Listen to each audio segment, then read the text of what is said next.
In 2025, Sherwood News reported something that, if you read it the wrong way, sounds boring. X, the platform formerly known as Twitter, was paying creators through its monetization program. A lot of those creators were posting AI-generated content. Some of that content was attracting engagement from other AI-generated accounts. The platform was paying the people producing the slop. The slop was being watched mostly by other slop, and the platform was selling the engagement metric to advertisers. This is a closed loop. It is also not a conspiracy. Nobody had to plan it. In episode 1, we asked whose internet this is now. This episode answers half of that. Who is running the accounts, why, and who is paying? There is no central operator. That is the first thing to say, because the strong version of dead internet theory assumes there is one, a single coordinator with a strategic plan, pulling levers behind the curtain. That is not what the documentation shows. What the documentation shows is a market, a layered service economy that has existed in some form for more than a decade, and that between roughly 2022 and 2025 picked up a new ingredient. Generative AI made the cost of producing the content portion of the work go to zero. The amplification labor was always cheap. The content production was the bottleneck. That bottleneck broke. What is left is a 4-tier industry. Each tier sells something different. The tiers benefit from each other without coordinating with each other. The bottom is where the people are, then the PR firms, then the SaaS tools, then the platforms themselves. By the time we get to the top, the shape of the thing will be clear, because the conspiracy version has a villain you can name. This version does not.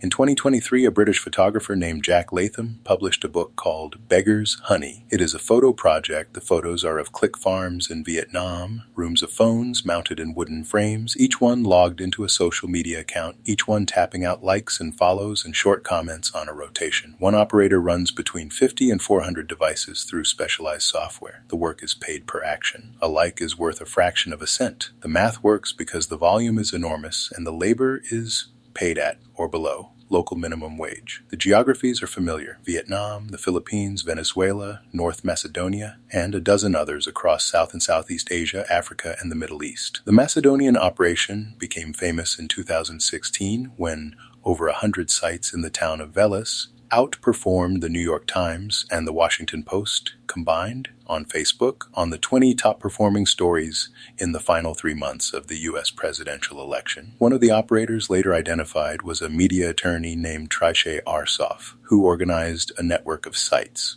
What changed between 2016 and now is not the rooms, it is what gets typed into the phones. The taps are still human, the words being tapped are not. In August 2025, the Department of Justice posted a Foreign Agents Registration Act filing. The filing reports a contract. The contract is between SKDK Knickerbocker, a U.S. public relations firm, and the Israeli Ministry of Foreign Affairs. It runs from April 2025 to March 2026. The reported value is $600,000. The filing describes the work. The strategy is called flooding the zone.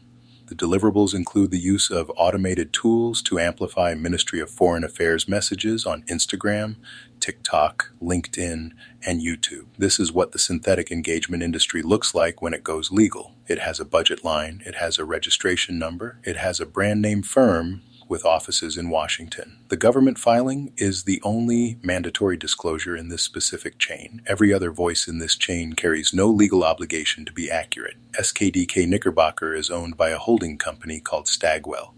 Stagwell also owns another PR firm called Targeted Victory. Targeted Victory is the firm that ran amplification campaigns for the other side of U.S. political polarization through the same period. Same parent company, 2 clients on opposite sides, bipartisan.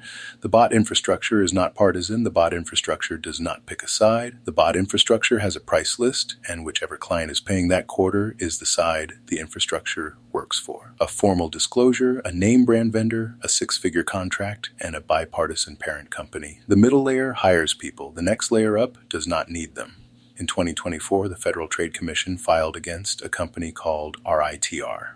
Rytr sold a service that generated consumer reviews and testimonials. The user picked a tone, picked keywords, picked a quantity, and got the reviews. The FTC said the service unsettled the marketplace with an excess of fake reviews that consumers could not distinguish from real ones.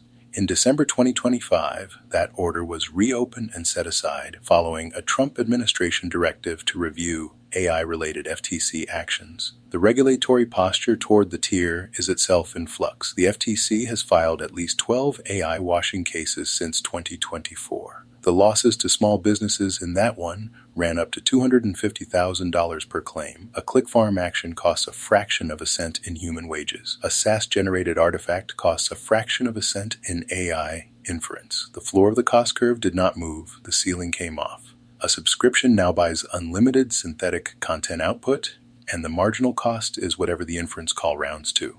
Pennies paid out at scale with no labor coordination required. This is the tier that broke the bottleneck. The top tier is the one nobody at the top tier wants to talk about because it is not a vendor, it is the venue. The platform's revenue share program incentivizes high-volume posting that meets engagement thresholds. The platform does not check whether the engagement is from humans. The platform sells the impressions to advertisers who pay against the engagement metric. A bot impression and a human impression price the same. Until that changes, the platform has no economic incentive to remove either of them. In October 2024, NBC News documented an AI-powered bot army on X spreading political content during the election cycle. There was no central operator. The social media bots market was valued at $2.81 billion in 2026, according to Business Research Insights, at the stated compound annual growth rate of just under 39% from that baseline. The market projects to approximately $54 billion by 2035. 48% of influencer accounts in a 2025 industry survey admitted to using engagement bots. In 2024, Imperva measured that 51% of all web traffic came from bots. In 2026, a joint study from Stanford, Imperial College, and the Internet Archive measured that 35% of all new websites were AI generated. There it is. No one is running this. Everyone is running this. Two things follow from the picture. And then there is one more thing that is not an implication. It is a fact about now. First, regulation does not catch this. The EU's AI Act, the FTC's enforcement track, the state-level deepfake laws, every one of them is targeted at a single tier. None of them reach across the chain. A click farm in Vietnam buying content from a SaaS tool in San Francisco to amplify a payload commissioned by a PR firm in Washington for a sovereign client overseas is one operation across 4 legal categories across 3 jurisdictions.